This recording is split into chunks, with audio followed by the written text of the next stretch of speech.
Shalom saudara pendengar saudara rohani yang dikasihi Tuhan Yesus Kristus. Selamat datang di Renungan Rohani malam hari ini. Selamat malam, saya berdoa agar saudara sehat selalu. Semoga Roh Kudus hadir di tengah kita saat ini. Sebelum kita mulai renungan malam ini, marilah kita bersama-sama berdoa. Bapa kami yang di surga, Bapa di dalam nama Tuhan Yesus Kristus, kami sungguh mengucap syukur, ya Tuhan, oleh karena Engkau sangat baik buat kami. Engkau ada bersama kami dan menopang hidup kami di siang hari dan di malam hari. Engkau ada bersama-sama dan menyertai kami. Tuhan, kami memuji dan bersyukur kepadamu pada malam hari ini, kami masih bisa berkumpul di rumah kami yang kecil ini. Tuhan, saat ini kami hendak mendengarkan firman-Mu. Berilah pengetahuan dan bimbinglah hamba-Mu ini agar apa yang Engkau firmankan dapat bekerja sesuai kehendak-Mu. Buat kami jemaat-Mu, bukalah hati dan pikiran kami untuk mendengar dan menerima firman-Mu. Kiranya firman-Mu ini dapat menjadi berkat bagi kami. Berbicaralah Tuhan, kami sudah siap menerima firman-Mu. Di dalam nama Tuhan Yesus Kristus kami berdoa dan mengucap syukur. Amin. Sahabat saudara rohani, pembacaan ayat emas Alkitab renungan kita malam hari ini. Nats pilihan kita adalah, aku sekali-kali tidak mau bermegah, selain dalam salib Tuhan kita Yesus Kristus. Tertulis dalam kitab Galatia 6 ayat 14, kata kunci renungan pada malam ini adalah ambisi yang setia. Dan bacaan kita pada malam ini terambil dari kitab Galatia 6 ayat 12 sampai dengan ayat 18. Mereka yang secara lahiriah suka menonjolkan diri, merekalah yang berusaha memaksa kamu untuk bersunat, hanya dengan maksud, supaya mereka tidak dianiaya karena salib Kristus. Sebab mereka yang menyunatkan dirinya pun tidak memelihara hukum Taurat, tetapi mereka menghendaki, supaya kamu menyunatkan diri, agar mereka dapat bermegah atas keadaanmu yang lahiriah. Tetapi aku sekali-kali tidak mau bermegah, selain dalam salib Tuhan kita Yesus Kristus. Sebab olehnya dunia telah disalibkan bagiku dan aku bagi dunia. Sebab bersunat atau tidak bersunat tidak ada artinya, tetapi menjadi ciptaan baru, itulah yang ada artinya. Dan semua orang, yang memberi dirinya dipimpin oleh patokan ini, turunlah kiranya damai sejahtera dan rahmat atas mereka dan atas Israel milik Allah. Selanjutnya, janganlah ada orang yang menyusahkan aku, karena pada tubuhku ada tanda-tanda milik Yesus. Kasih karunia Tuhan kita Yesus Kristus menyertai roh kamu, saudara-saudara. Amin.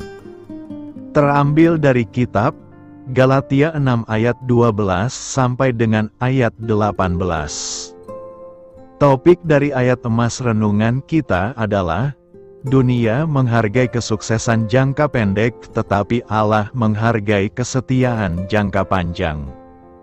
Mari kita mulai renungan malam kita. Untuk memulai hal baik, serahkanlah segala sesuatu hanya kepada Tuhan. Mari kita mulai segmen kisah inspiratif. Pada akhir abad ke-19, seorang mantan mahasiswa Universitas Oxford menjadi kanselir Inggris. Salah seorang teman sekelasnya menjadi sekretaris luar negeri Inggris. Orang ketiga memperoleh reputasi internasional sebagai pengarang. Sedangkan orang keempat, Temple Gardner, barangkali merupakan siswa yang paling berbakat di antara teman-teman sekelasnya. Akan tetapi ia justru tidak menjadi orang yang tenar dan berpengaruh. Mengapa demikian? Karena ia telah menerima Yesus sebagai juru selamatnya dan hidup sebagai misionaris di daerah yang terpencil dan berbahaya. Sebenarnya Gardner bisa saja menjadi orang yang terkenal seperti teman-temannya, akan tetapi, pada saat memutuskan untuk menjadi seorang misionaris, ia menulis surat kepada saudara perempuannya, "Saya merasakan suatu ambisi yang sangat sulit untuk dipadamkan. Apabila menilik latar belakang keluarga dan pendidikan seseorang yang tinggi, ambisi untuk menjadi terkenal dan ternama memang tampak wajar. Sangat sulit untuk melepaskan diri dari semua itu, dan mau meninggal tanpa dikenal." Kita mungkin tidak diminta untuk berkorban seperti itu. Namun apakah kita bersedia melayani Sang Juru Selamat dengan ketaatan penuh? Untuk melayani Dia dengan setia kita harus mengesampingkan kepentingan kita sendiri. Seperti yang dilakukan Paulus, "Aku sekali-kali tidak mau bermegah selain dalam salib Tuhan kita Yesus Kristus."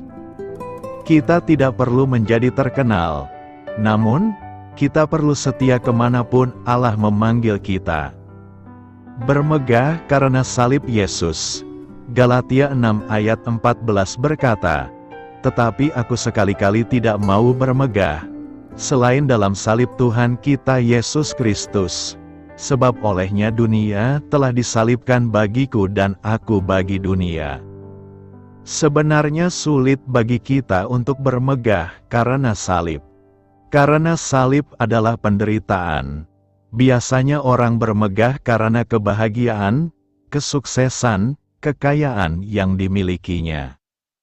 Bermegah sama dengan memuji diri sendiri.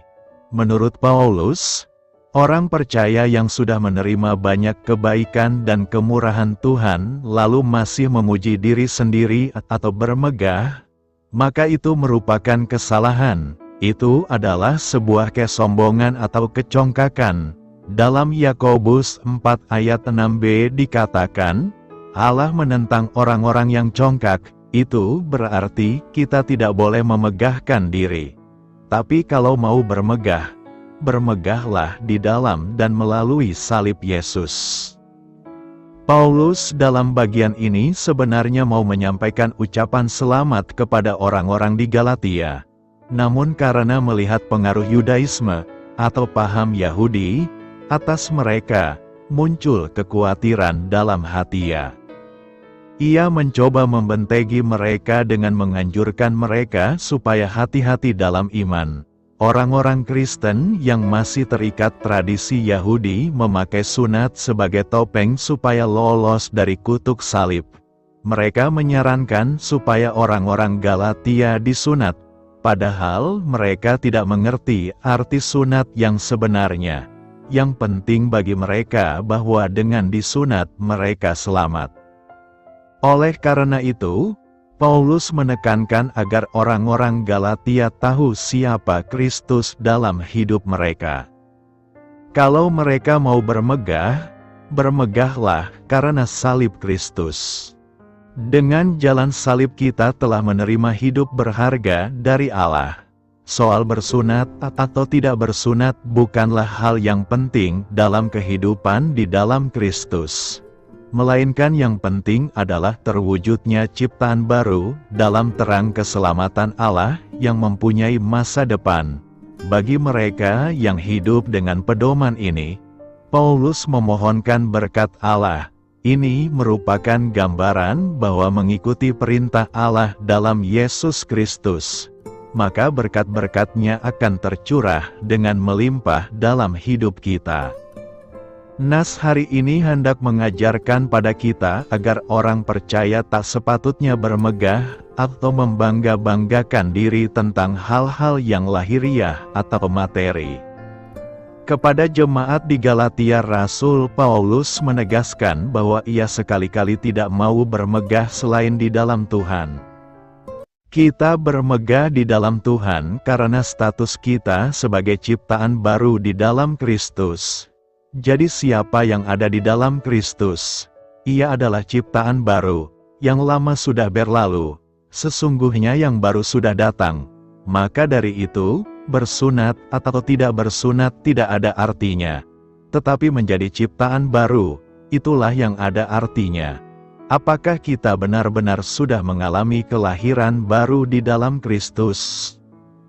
Timbul pertanyaan kita, mengapa Paulus dapat bermegah hanya dalam salib Yesus?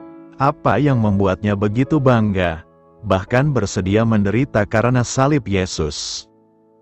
Pertama, karena Paulus mengenal siapa yang tersalibkan itu. Dengan tegas Paulus berkata, salib Tuhan kita, Yesus Kristus.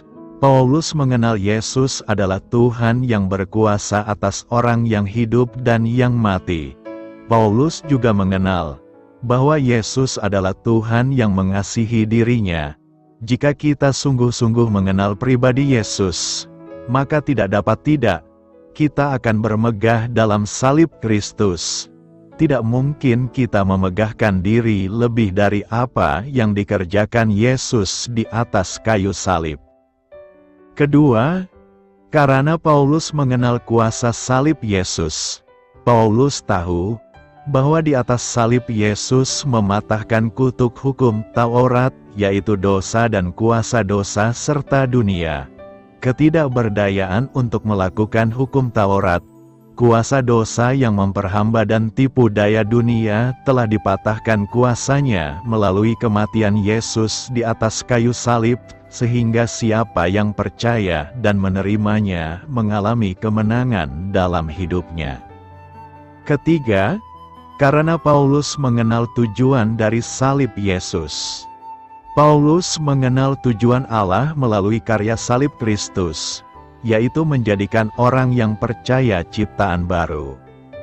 Maka Paulus berkata, hidupku bukannya aku lagi, tetapi Kristus dalamku. Sebagai ciptaan baru, pribadi kita dipulihkan kembali sebagai gambar dan rupa Allah yang memancarkan kemuliaannya.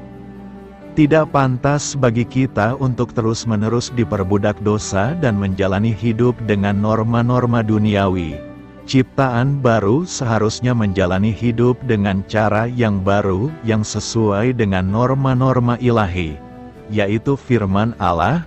Apa yang kita megahkan saat ini, kekuatan, kekayaan, kepandaian dan kinerja kita, tanpa salib Yesus Kristus semua hal itu akan sia-sia dan sangat mengecewakan. Karena itu, bermegahlah hanya di dalam salib Yesus. Lebih mengutamakan orang lain, Filipi 2 ayat 3 berkata, tanpa mencari kepentingan sendiri atau puji-pujian yang sia-sia.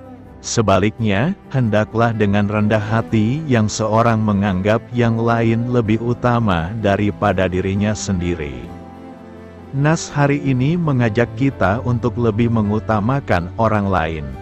Hidup lebih mengutamakan orang lain berarti memberi tempat dan kesempatan yang baik kepada sesama daripada diri sendiri. Ada keikhlasan memberi ruang kepada orang lain dan mengutamakannya. Artinya kita siap sedia untuk mengalah. Sikap ini bisa kita lakukan jika kita hidup dalam kerendahan hati. Kerendahan hati disamakan dengan mementingkan keperluan orang lain dengan tidak menganggap diri lebih penting daripada orang lain. Bahwa kepentingan orang lain sama pentingnya dengan apa yang menjadi keperluan kita. Perilaku lebih mengutamakan orang lain semakin jarang ditemukan di zaman ini. Salah satu penyebabnya, karena banyak orang memandang bahwa hidup ini adalah perlombaan atau kompetisi yang harus dimenangkan. Mereka menganggap orang lain sebagai musuh atau saingan yang harus disisihkan dan dikalahkan. Segala cara dilakukan untuk menjadikan diri sebagai pemenang. Sehingga mereka bekerja bukan untuk peningkatan kualitas dan membawa hasil baik bagi banyak orang, tetapi hanya untuk mencari kesenangan, popularitas, demi kepentingan diri sendiri.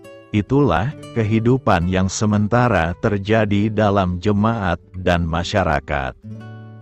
Kepada jemaat di Filipi, Rasul Paulus mengajarkan tentang apa yang harus mereka lakukan, yaitu tidak mencari kepentingan sendiri atau puji-pujian yang sia-sia.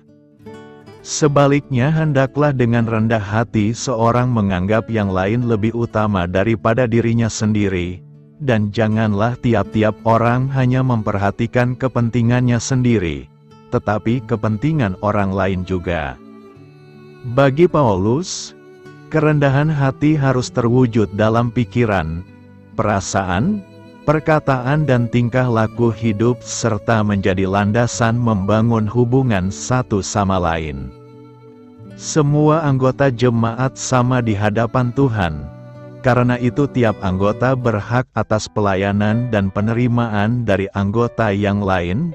Semua anggota jemaat diterima dalam pelayanan karena mereka semua telah menerima kasih karunia dari Kristus. Lebih ditegaskan lagi, mereka harus memperhatikan kepentingan orang lain daripada dirinya sendiri. Kepentingan diri sendiri sama sekali tidak boleh menjadi tujuan usaha dari pekerjaan anggota-anggota jemaat. Menjadi orang yang rendah hati itu adalah indah. Tuhan mau kita semua jadi rendah hati. Sejatinya sifat alamiah manusia itu sombong dan egois. Namun perjumpaan dengan Tuhan Yesus membuat hidup kita diperbaharui. Manusia baru kita di dalam Kristus itu bersifat rendah hati. Ciri nyata orang yang lahir kembali dari Roh Kudus adalah perubahan dari seorang egois dan sombong menjadi rendah hati dan tidak mementingkan diri sendiri. Sebagaimana firman dalam Galatia 2 ayat 20 disebutkan, hidupku bukannya aku lagi, melainkan Kristus. Isi yang terkandung dalam firman ini adalah ego yang lama mati, dan memiliki identitas diri yang baru yaitu Kristus. Kenyataan baru yang berbeda sekarang. Hidupku sekarang adalah hidup Yesus yang mengalir dalam diriku, menggantikan egoku yang lama. Diri manusia alami produk dari nilai dan budaya manusia mengenakan pikiran Kristus dan mengingini yang di hati Tuhan Yesus, berkembang menjadi serupa dengan Yesus. Kerendahan hati membuat kita terus melangkah dengan setia dalam panggilan Tuhan. Bertekun mengerjakan kehendak Tuhan di tengah tekanan tantangan dan celaan yang bisa membuat mundur dan kabur. Kepercayaan yang Tuhan berikan terselesaikan dengan benar karena dikerjakan dengan rendah hati. Tuhan mudah untuk menuntun dan mengajar orang yang rendah hati. Sebaliknya, kegagalan dan kejatuhan dalam melayani Tuhan sebagai hamba Tuhan terjadi akibat kesombongan yang terselip. Kesombongan mendahului kehancuran, kecongkakan mendahului kehancuran, dan tinggi hati mendahului kejatuhan. Pelayanan dan bangunan rohani bisa runtuh berkeping ketika kesombongan menyelinap ke dalam hati. Kesombongan bisa memicu perpecahan, perceraian dan konflik yang tak terselesaikan. Keretakan harmoni selalu berkaitan dengan kesombongan. Sebagaimana iblis terusir dari sorga akibat kesombongan, sebaliknya kerendahan hati akan menyelamatkan dari bencana. Yusuf menyelamatkan keluarga Israel karena rendah hati. Yusuf adalah contoh seorang yang rendah hati. Ketika dalam kemuliaan dan kekayaan sebagai orang kepercayaan Firaun di Mesir, dia merangkul kakak-kakaknya yang telah berbuat jahat kepadanya saat datang cari gandum di musim kelaparan. Apa yang dari hatinya menghadirkan perdamaian dan kedamaian, buah yang dihasilkan kerendahan hati adalah pemulihan dan keterhubungan, rekonsiliasi. Sedangkan buah kesombongan adalah perpecahan dan keruntuhan. Rendah hati bukanlah rendah diri. Kesalahpahaman yang umum adalah bahwa kerendahan hati sama dengan memiliki harga diri yang rendah. Kebenarannya, rendah hati dan rendah diri adalah dua hal yang berbeda. bahkan bertolak belakang. Seseorang menjadi rendah diri ketika membandingkan diri dengan orang lain dan melihat hanya kekurangan-kekurangan dirinya, atau ketika seseorang tahu ada hal-hal memalukan dalam hidupnya yang harus disembunyikan dari Tuhan dan orang lain. Contoh Adam, Kain. Seorang yang rendah hati menyadari bahwa Tuhan adalah Tuhan yang Maha Tahu dan Maha Kuasa, sedangkan saya adalah manusia yang terbatas. Segala sesuatu dalam hidup saya adalah kasih karunia. Tidak ada dari diri saya yang dapat saya banggakan sebagai hasil karya saya sendiri. Tetapi aku sekali-kali tidak mau bermegah, selain dalam salib Tuhan kita Yesus Kristus.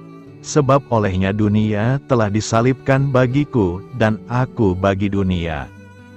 Orang yang rendah hati menyadari kelemahan, kekurangan, keterbatasan dan kerentanan dalam hidupnya, sehingga membuatnya hidup bergantung kepada Tuhan dan bukan pada kekuatannya sendiri. Orang yang rendah hati menyadari keterbatasan pengetahuannya, oleh sebab itu ia bergantung kepada Tuhan, dan Tuhan senang menuntun dan menyatakan kehendak-Nya kepada orang yang rendah hati.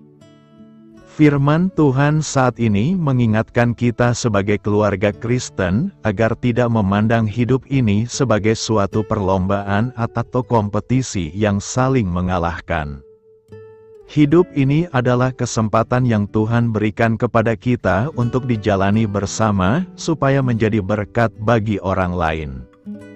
Sesama kita manusia juga diberi berkat dan kesempatan oleh Tuhan yang diciptakan, dikasihi dan diselamatkannya. Itulah sebabnya ada ungkapan bijak yang berkata, "Jika kamu mau menjadi orang besar, besarkanlah dulu orang lain." Makna dari ungkapan ini yaitu ketika kita berusaha untuk berhasil atau menjadi orang besar tidak harus mengecilkan orang lain. Karena itu, mari bangun pewujudan rendah hati itu termanifestasi jadi karakter baru kita. Ringkasan kitab Galatia adalah cara untuk kita mengerti perikop hari ini. Penulis, Galatia 1 ayat 1 dengan jelas mengidentifikasi Rasul Paulus sebagai penulis surat kepada jemaat di Galatia. Tanggal penulisan, surat Galatia kemungkinan merupakan kitab perjanjian baru pertama yang disusun segera setelah tahun 49 Masehi. Tujuan penulisan, gereja-gereja di Galatia terdiri dari orang-orang Yahudi dan bukan Yahudi yang bertobat. Tujuan Paulus menulis kepada gereja-gereja ini adalah untuk meneguhkan iman mereka, khususnya mengenai pembenaran hanya karena iman, di luar perbuatan hukum Musa. Surat Galatia ditulis karena gereja-gereja di wilayah tersebut sedang menghadapi krisis teologis. Kebenaran mendasar mengenai pembenaran karena iman dan bukan karena perbuatan manusia telah ditolak oleh penganut Yudaisme, orang-orang Yahudi yang legalistis dan bersikeras bahwa orang Kristen harus menaati hukum Musa. Secara khusus, penganut Yudais menekankan sunat sebagai persyaratan bagi orang bukan Yahudi yang ingin diselamatkan. Dengan kata lain, masuklah ke Yudaisme terlebih dahulu, barulah Anda berhak menjadi seorang Kristen. Ketika Paulus mengetahui bahwa ajaran sesat ini diajarkan kepada gereja-gereja di Galatia, dia menulis sebuah surat untuk menekankan kebebasan kita di dalam Kristus dan untuk melawan penyimpangan Injil yang dipromosikan oleh kaum Yudais. Ayat kunci, Galatia 2 ayat 16 berkata, "Ketahuilah, bahwa manusia dibenarkan bukan karena menaati hukum Taurat, tetapi karena iman dalam Yesus Kristus. Demikianlah kami juga beriman dalam Kristus Yesus, supaya kami dibenarkan karena beriman kepada Kristus, dan bukan karena mentaati hukum Taurat, karena dengan menaati hukum tidak ada seorang pun yang dibenarkan." Galatia 2 ayat 20 berkata, "Aku telah disalibkan bersama Kristus, dan aku tidak hidup lagi. Tetapi Kristus hidup di dalam aku. Hidup yang kuhidupi di dalam tubuh, aku hidup oleh iman dalam Anak Allah, yang telah mengasihi aku dan menyerahkan dirinya untuk aku." Galatia 3 ayat 11 berkata, "Sesungguhnya tidak seorang pun dibenarkan di hadapan Allah oleh hukum Taurat, sebab orang benar akan hidup karena iman." Galatia 4 ayat 5-6 berkata, "Untuk menebus mereka yang berada di bawah hukum Taurat, supaya kita memperoleh hak sepenuhnya karena kamu adalah anak, maka Allah mengutus roh anaknya ke dalam hati kita, yaitu roh yang berseru, 'Ya Aba, ya Bapa.'" Galatia 5 ayat 22-23 berkata, "Tetapi buah roh adalah kasih, sukacita, kedamaian, kesabaran, kebaikan, kesetiaan, kelembutan dan pengendalian diri.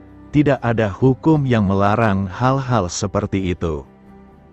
Galatia 6 ayat 7 berkata, "Jangan tertipu, Allah tidak dapat dipermainkan, manusia menuai apa yang dia tabur." Ringkasan singkat, fakta bahwa kita dibenarkan oleh kasih karunia melalui iman berarti kita mempunyai kebebasan rohani. Kita tidak terikat pada perintah hukum perjanjian lama. Paulus dengan tegas mengutuk siapapun yang merendahkan kasih karunia Allah dan berusaha mengubah Injil. Ia memberikan mandat kerasulannya dan menekankan bahwa kebenaran datang melalui Kristus, bukan karena perbuatan hukum Taurat. Jemaat Galatia harus berdiri teguh dalam kebebasan mereka dan tidak dijerat lagi dengan kuk perbudakan, yaitu hukum Musa. Kebebasan Kristen bukanlah alasan untuk memuaskan sifat dosa seseorang. Sebaliknya, kebebasan kita adalah kesempatan untuk saling mengasihi. Kehidupan Kristen harus dijalani dengan kekuatan roh, bukan daging. Daging telah disalibkan bersama Kristus. Sebagai konsekuensinya, roh akan menghasilkan buahnya dalam kehidupan orang percaya. Pada akhirnya, persoalannya bukanlah apakah seseorang disunat, tetapi apakah ia merupakan ciptaan baru. Keselamatan adalah pekerjaan roh, dan kita harus dilahirkan kembali. Upacara keagamaan yang bersifat lahiriah seperti sunat tidak ada nilainya di alam roh. Kaitannya, di sepanjang surat Paulus kepada jemaat di Galatia, kasih karunia yang menyelamatkan, pemberian Allah, disandingkan dengan hukum Musa, yang tidak dapat menyelamatkan. Penganut agama Yahudi mendesak kembalinya hukum Musa sebagai sumber pembenaran, dan mereka merupakan kelompok yang menonjol dalam gereja mula-mula. Bahkan Petrus untuk sementara waktu terseret ke dalam jaringan penipuan mereka. Tema-tema yang menghubungkan kitab Galatia dengan perjanjian lama berpusat pada hukum versus kasih karunia, ketidakmampuan hukum untuk membenarkan, matinya orang beriman terhadap hukum, pembenaran Abraham karena iman, hukum Taurat tidak mendatangkan keselamatan dari Allah melainkan murkanya, dan cinta sebagai pemenuhan hukum. Orang-orang percaya adalah anak-anak rohani Sarah, bukan Hagar, yaitu, kita adalah anak-anak dari perempuan merdeka, bukan anak-anak dari budak. Kita mempunyai lebih banyak persamaan dengan Ishak, anak perjanjian, dibandingkan dengan Ismail, anak hasil usaha manusia. Kitab Galatia dan Yakobus membahas dua aspek kekristenan yang saling melengkapi. Galatia menyoroti Injil kasih karunia yang menghasilkan kehidupan yang benar. Yakobus menyoroti kehidupan benar yang membuktikan iman. Tidak ada konflik. Yakobus juga menekankan kelahiran baru melalui Injil, dan Galatia menghabiskan 2 bab terakhirnya dengan menerapkan doktrin sola gratia dalam kehidupan Kristen yang praktis. Salah satu tema utama kitab Galatia ditemukan, orang benar akan hidup karena iman. Kita harus berdiri teguh dalam kebenaran ini. Kompromi apapun dengan legalisme atau perpaduan antara usaha manusia dan kasih karunia Tuhan untuk keselamatan akan mengarah pada bidah. Jika kita bisa diselamatkan melalui pemeliharaan hukum Taurat, maka Yesus tidak perlu mati. Mencoba menyelamatkan diri kita sendiri berarti membatalkan kasih karunia. Kita tidak hanya diselamatkan melalui iman, namun kehidupan orang yang percaya kepada Kristus, hari demi hari, saat demi saat, dijalani oleh dan melalui iman tersebut. Iman bukanlah sesuatu yang kita hasilkan sendiri. Iman adalah anugerah dari Allah, bukan hasil perbuatan, tetapi merupakan tanggung jawab dan sukacita kita untuk memperlihatkan iman kita, sehingga orang lain akan melihat hasil kerjanya. Kristus di dalam diri kita dan bertumbuh dalam iman kita melalui penerapan disiplin rohani. Yesus berkata bahwa kita akan dikenal melalui buah kehidupan kita, yang seharusnya memberikan bukti iman dalam diri kita. Semua orang Kristen harus rajin berusaha membangun iman yang menyelamatkan di dalam diri kita, sehingga hidup kita mencerminkan Kristus dan orang lain, memuliakan Bapamu yang di surga. Berbuat baik kepada semua orang. Hakikat berbuat baik bukan semata-mata pada perbuatan baik itu sendiri, tetapi kepada sikap hati di balik perbuatan baik yang dilakukan. Perbuatan baik yang dilakukan dengan sikap hati yang benar akan berdampak sangat positif, dan menjadi sebuah kesaksian bagi orang lain. Banyak orang dunia tidak lagi paham dengan kekristenan bukan karena ajaran dan doktrinnya, tetapi pada sikap atau perilaku hidup dari orang Kristen itu sendiri yang seringkali menjadi batu sandungan, egois, dan tidak punya kepedulian. Berbuat baik, terutama di tengah-tengah lingkungan kita, adalah tindakan nyata yang dapat kita lakukan sebagai umat Tuhan dalam kehidupan berbangsa. Firman Tuhan hari ini melalui Rasul Paulus pun mengingatkan kita untuk melakukannya kepada semua orang, terutama kepada kawan-kawan seiman. Dengan berbuat baik, terang kita bercahaya di depan orang dan memuliakan Bapa kita di surga. Kita bersaksi kepada orang-orang yang belum mengenal Tuhan bukan hanya dengan perkataan, tetapi juga dengan perbuatan. Sesungguhnya perbuatan kita menyiapkan jalan untuk kesaksian kita secara lisan. Perbuatan baik memberi kita hak untuk didengar. Berbuat baik seperti apa yang dimaksudkan oleh Paulus? Berbuat baik yang dimaksudkan ialah saling mengasihi, hidup dalam kendali roh, memimpin orang berdosa kembali ke jalan yang benar, bertolong-tolong menanggung beban, dan juga berbuat baik dalam hal berbagi finansial.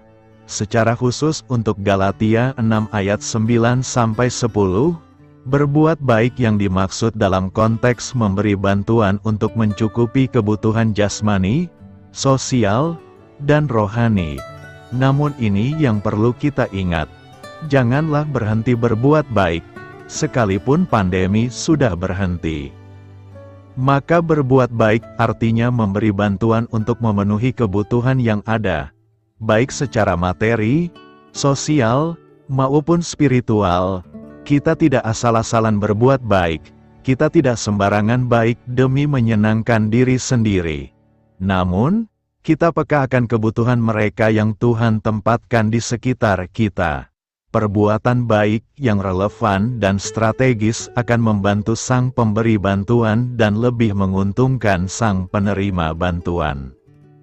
Dari perikope khotbah minggu ini, Kita dapat belajar dari Paulus yang menuliskan beberapa prinsip hidup yang benar dengan berbuat baik kepada sesama berlandaskan kasih Kristus, yakni: pertama, kita harus mampu memimpin orang yang salah ke jalan yang benar.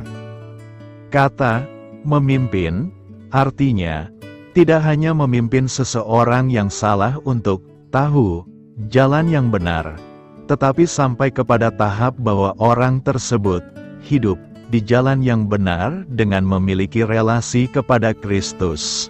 Orang-orang yang memiliki kehidupan rohani dengan relasi kepada Kristus harus mempunyai keberanian untuk melakukan tindakan kasih, untuk membawa orang-orang yang belum mengenal Kristus dan merasakan kasih Kristus kepada Kristus, memimpin mereka untuk hidup di jalan Tuhan. Kedua, kita harus mampu bertolong-tolongan menanggung beban. Artinya bukan hanya menanggung beban yang ada pada kita, melainkan lebih daripada itu.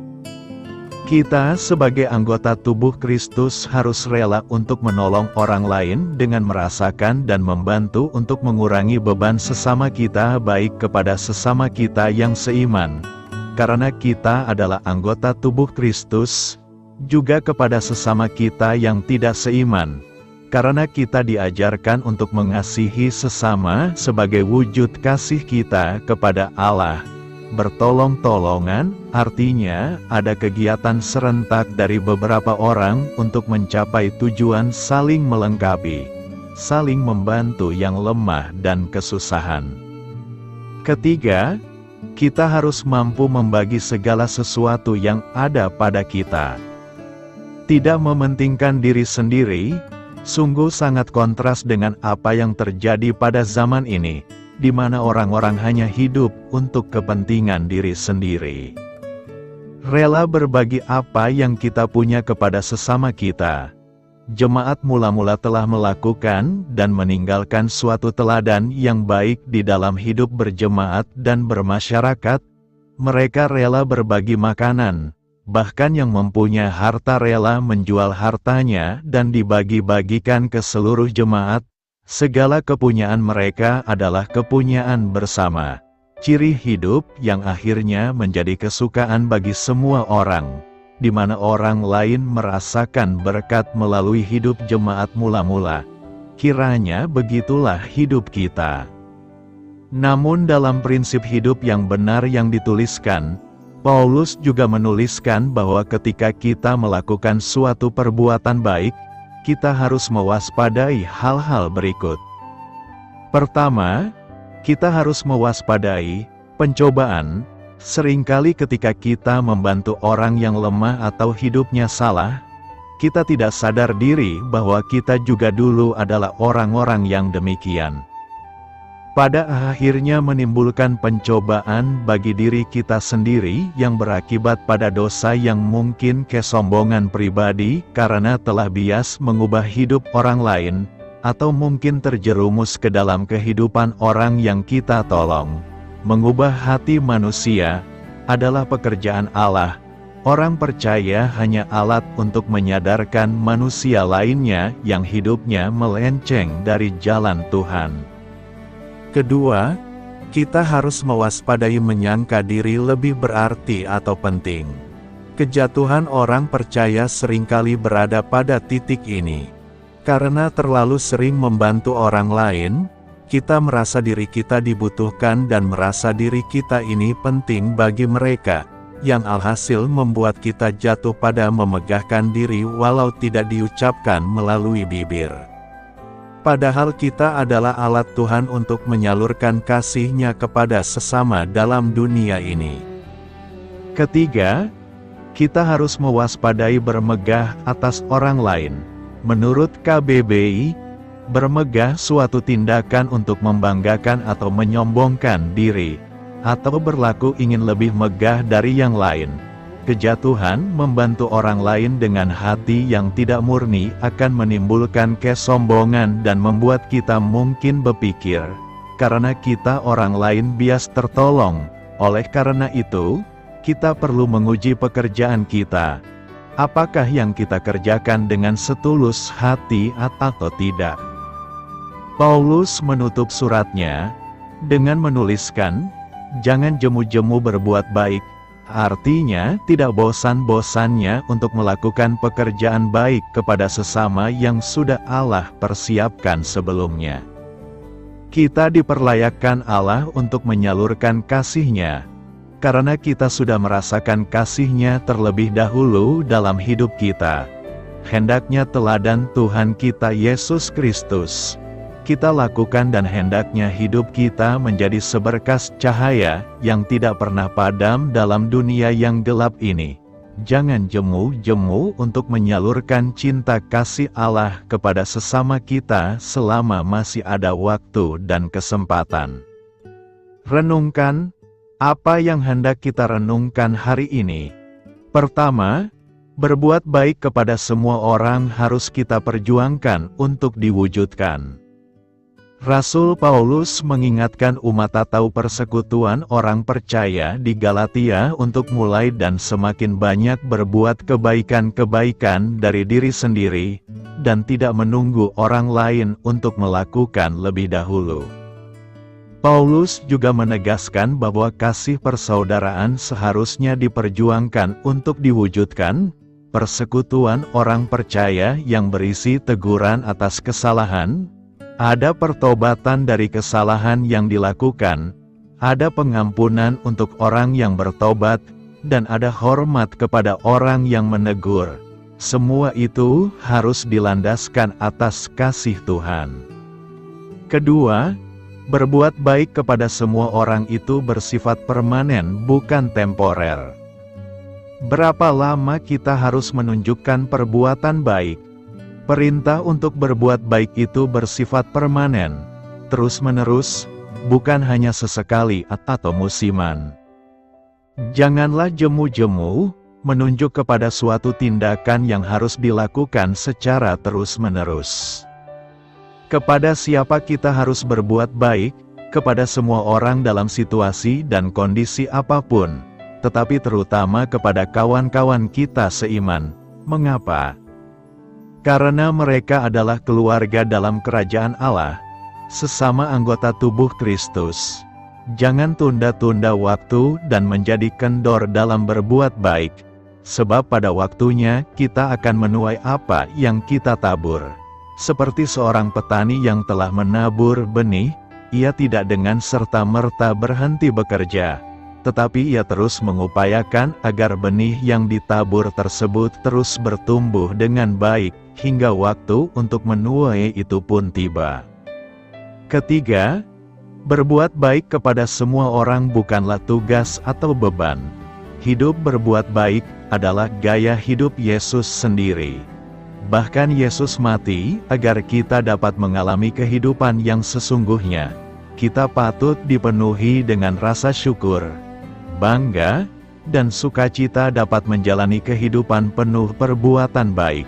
Karena itu, teruslah berbuat baik kepada semua orang. Apakah kita semua itu anak-anak Allah, atau hanya orang-orang Kristen saja? Jelas dalam Alkitab dinyatakan bahwa semua orang itu ciptaan Allah, namun hanya mereka yang sudah terlahir kembali yang disebut anak-anak Allah. Dalam Alkitab, mereka yang terhilang tidak pernah disebut sebagai anak-anak Allah. Efesus 2 ayat 3 memberitahu bahwa sebelum seseorang diselamatkan, pada dasarnya kami adalah orang-orang yang harus dimurkai. Roma 9 ayat 8 menyatakan bahwa bukan anak-anak menurut daging adalah anak-anak Allah. Bukannya dilahirkan sebagai anak-anak Allah, kita malah dilahirkan dalam dosa, yang memisahkan kita dari Allah dan membuat kita berpihak dengan iblis, yang adalah musuh Allah. Yesus berkata, "Jikalau Allah adalah Bapamu, kamu akan mengasihi aku, sebab aku keluar dan datang dari Allah, dan aku datang bukan atas kehendakku sendiri, melainkan Dialah yang mengutus aku." Beberapa ayat kemudian, dalam Yohanes 8 ayat 44, Yesus memberitahu orang-orang Farisi bahwa iblislah yang menjadi bapamu dan kamu ingin melakukan keinginan-keinginan bapamu. Fakta bahwa mereka yang belum diselamatkan bukan anak-anak Allah juga dapat dilihat dalam 1 Yohanes 3 ayat 10. Inilah tandanya anak-anak Allah dan anak-anak iblis. Setiap orang yang tidak berbuat kebenaran, tidak berasal dari Allah. Demikian juga barang siapa yang tidak mengasihi saudaranya. Kita menjadi anak-anak Allah ketika kita diselamatkan karena kita diangkat menjadi keluarga Allah melalui hubungan dengan Yesus Kristus. Ini dapat dilihat dengan jelas dalam ayat-ayat seperti Roma 8 ayat 14-17. Semua orang yang dipimpin Roh Allah adalah anak Allah. Sebab kamu tidak menerima roh perbudakan yang membuat kamu menjadi takut lagi. Tetapi kamu telah menerima roh yang menjadikan kamu anak Allah. Oleh roh itu kita berseru, "Ya Aba, ya Bapa." Roh itu bersaksi bersama-sama dengan roh kita, bahwa kita adalah anak-anak Allah, dan jika kita adalah anak, maka kita juga adalah ahli waris. Maksudnya orang-orang yang berhak menerima janji-janji Allah, yang akan menerimanya bersama-sama dengan Kristus, yaitu jika kita menderita bersama-sama dengan Dia, supaya kita juga dipermuliakan bersama-sama dengan Dia. Mereka yang diselamatkan itu, anak-anak Allah karena iman di dalam Yesus Kristus. Karena Allah telah menentukan kita dari semula oleh Yesus Kristus untuk menjadi anak-anak-Nya, sesuai dengan kerelaan kehendak-Nya. Beritakanlah Injil kepada segala makhluk, hormatilah semua orang. Selamat beristirahat malam dalam kasih setia Tuhan. Doa saya menyertai saudara sekalian. Mari bertumbuh dalam iman bersama saudara rohani. Saya memberkati Anda, agar sewaktu Anda mencarinya dari Dia, Bapa Surgawi Anda akan memberikan bagi Anda roti harian Anda, dalam nama Yesus Kristus, Tuhan yang berkuasa atas alam semesta dan menuntun kita kepada iman yang menyelamatkan. Tuhan Yesus menyertai senantiasa. Terima kasih sudah berkenan mendengarkan renungan malam saudara rohani. Tuhan memberkati. Amin.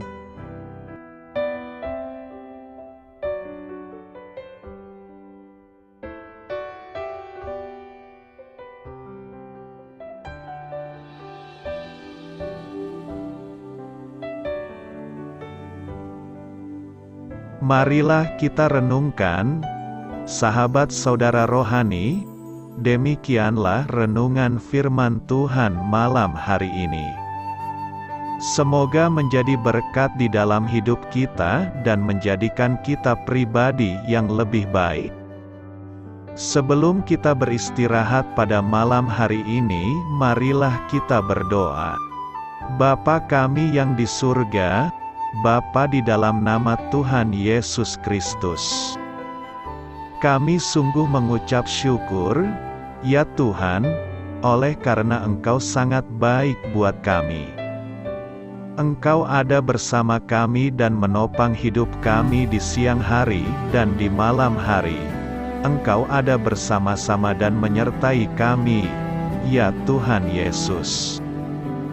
Kami mengucap syukur untuk firman-Mu, ya Tuhan, yang memberikan kami kekuatan dan menyadarkan kami bahwa kami tidak perlu takut dengan gelap dan malam. Sebab Tuhan, Engkau ada bersama kami. Engkau melindungi kami dan menjadi perisai bagi kami hamba-Mu berdoa saat ini.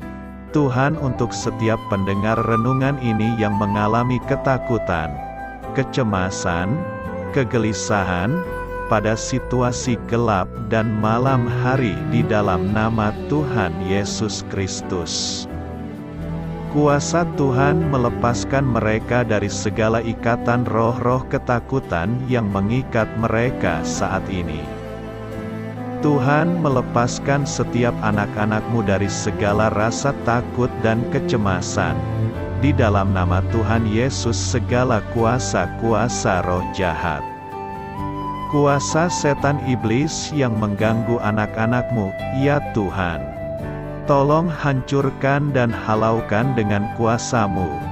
Dalam nama Tuhan Yesus Kristus, berkati setiap kami anak-anak-Mu, ya Tuhan, dan lindungilah kami aman di dalam Engkau. Ya Tuhan, penuhilah setiap hati kami dengan keberanian, damai sejahtera, dan sukacita serta ketenangan yang dari Tuhan. Berkati kami di malam hari ini, saat kami tidur dan beristirahat. Kuasa-Mu, ya Tuhan, menaungi setiap kami, memberkati dan melindungi kami. Bangunkanlah kami kembali besok pagi dengan kekuatan yang baru, tubuh yang sehat diberkati Tuhan, dan berkat-berkat yang baru Tuhan sediakan bagi kami. Terima kasih, ya Tuhan, kami sungguh mengucap syukur untuk firman-Mu yang menguatkan kami. Dalam nama Tuhan Yesus Kristus Juru Selamat kami, Bapa kami yang baik, kami mengucap syukur dan berdoa haleluya. Amin. Biarlah firman Tuhan menjadi pengingat untuk kita semua, bahwa tuntunan dari Roh Kudus akan selalu memberi jalan keluar bagi setiap permasalahan hidup kita, dan memberi kedamaian di hati kita. Amin. Sampai jumpa di renungan malam saudara rohani berikutnya.